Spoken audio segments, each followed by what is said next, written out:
If you'd like to stay strong and independent as you age, then listen to the story of my friend Robert. Robert's a health nut.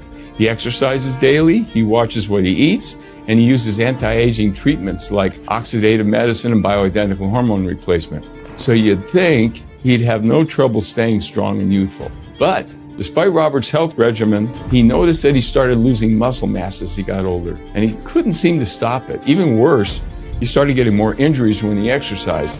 And one time he pulled a hamstring muscle and could not get it to heal. He tried chiropractors, acupuncture, body work, and more, but nothing worked. Then Robert came across an amazing breakthrough that changed his life forever.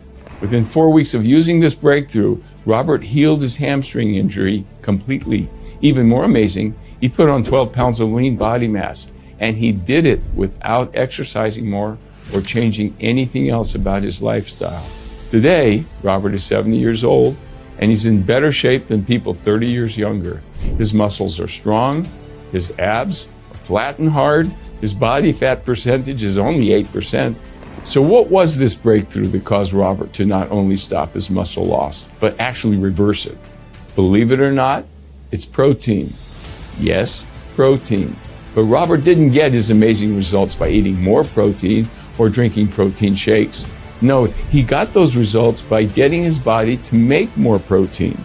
Yes, Robert got his body to make more protein. And in a moment, I'm going to tell you exactly how he did it. But first, let's review why proteins are so important. Proteins form your muscles, bones, skin, and hair.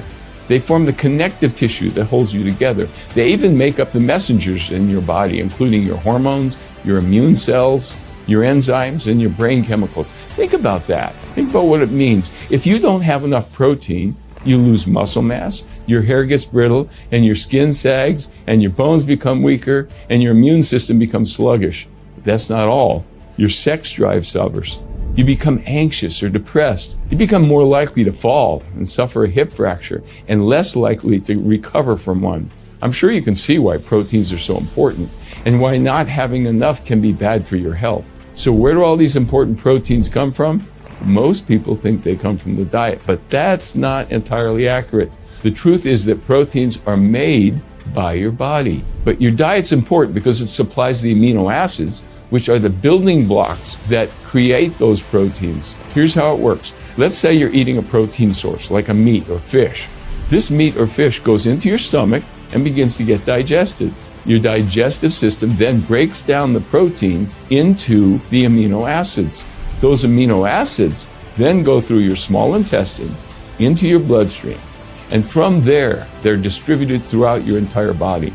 The body then takes those amino acids and uses them to make whatever proteins it needs. Some of the amino acids are made into muscle, some of them are made into organ cells, some of them are made into hormones, and so on. However, not all the amino acids get turned into proteins. Some of them get turned into glucose and are burned for energy. This is a remnant of our caveman days. When we were cavemen, food was scarce. So we needed to be able to get energy regardless of what food we ate. Berries, no problem. They contain carbs that are burned for energy. Nuts, they contain fats that are burned for energy. Freshly killed squirrel, some of the protein in the meat is turned into lean body mass, and the rest of it is turned into glucose for energy. So how can you tell if your body is using the protein for muscle or if it's turning it into excess glucose? Well, scientists have answered this question. You see, amino acids contain nitrogen, and when amino acids are turned into proteins, the nitrogen remains in your body as part of the protein. But when the amino acids are converted into sugar, the nitrogen is released and passed through to your urine. So if you want to know if your food is being turned into protein or sugar, all you have to do is measure the amount of nitrogen in your urine. This measurement is called protein utilization. Here's how it works. If a dietary protein has a protein utilization of 100%, it means that there is no nitrogen in your urine and that the body is using 100% of the amino acids in that food to build body protein. That's great. On the other hand, if a protein source has a protein utilization of 10%, that means your body is only using 10% of the amino acids in that protein to make body protein. That means your body is turning 90% of those amino acids into sugar. Not good. So what's the best source of dietary protein? Where can I get Advanced Amino? To get your introductory supply, simply click the button below.